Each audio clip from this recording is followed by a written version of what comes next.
Assalamualaikum warahmatullahi wabarakatuh. Perkenalkan, nama saya Nabila Putri Ananto dengan NPM 21410013 dari kelas Ilkom 01. Di sini saya akan menjelaskan tentang materi komunikasi interpersonal dengan tema model-model komunikasi interpersonal. Yang pertama ada model linear. Model pertama dalam komunikasi interpersonal digambarkan sebagai bentuk yang linear atau searah. Proses di mana seseorang bertindak terhadap orang lain ini adalah model lisan yang terdiri atas 5 pertanyaan.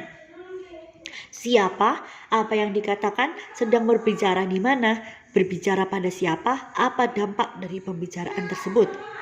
Model interaktif menggambarkan komunikasi sebagai proses di mana pendengar memberikan umpan balik sebagai respon terhadap pesan yang disampaikan oleh komunikan. Model interaktif menyadari bahwa komunikator menciptakan dan menerjemahkan pesan dalam konteks pengalaman pribadinya. Semakin banyak pengalaman seorang komunikator dalam berbagai kebudayaan, akan semakin baik pemahamannya. Ketika pengalaman berkomunikasi masih minim, kesalahpahaman sangat mungkin terjadi.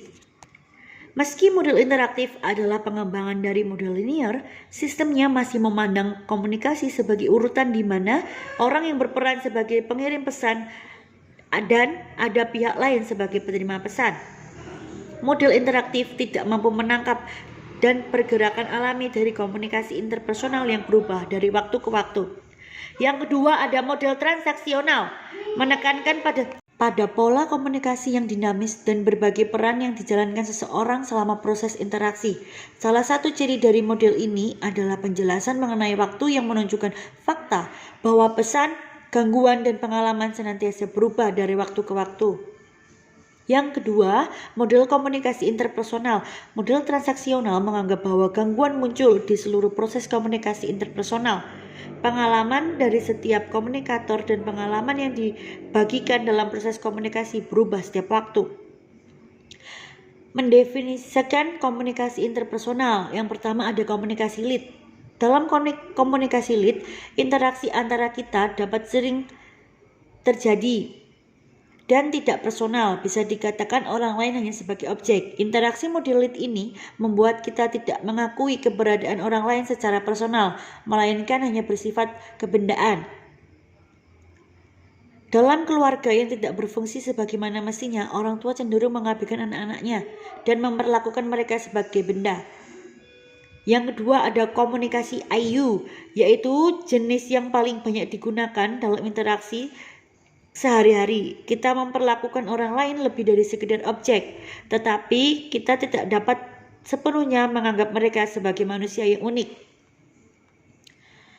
Yang ketiga ada ciri-ciri komunikasi interpersonal.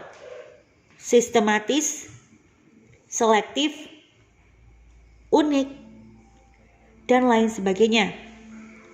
Terdapat 4 jenis gangguan. Yang pertama ada gangguan secara fisiologis, yang kedua ada gangguan fisik, yang ketiga ada gangguan psikologis, dan yang keempat ada gangguan sistematik. Begitulah ringkasan dari materi model-model komunikasi interpersonal. Wassalamualaikum warahmatullahi wabarakatuh.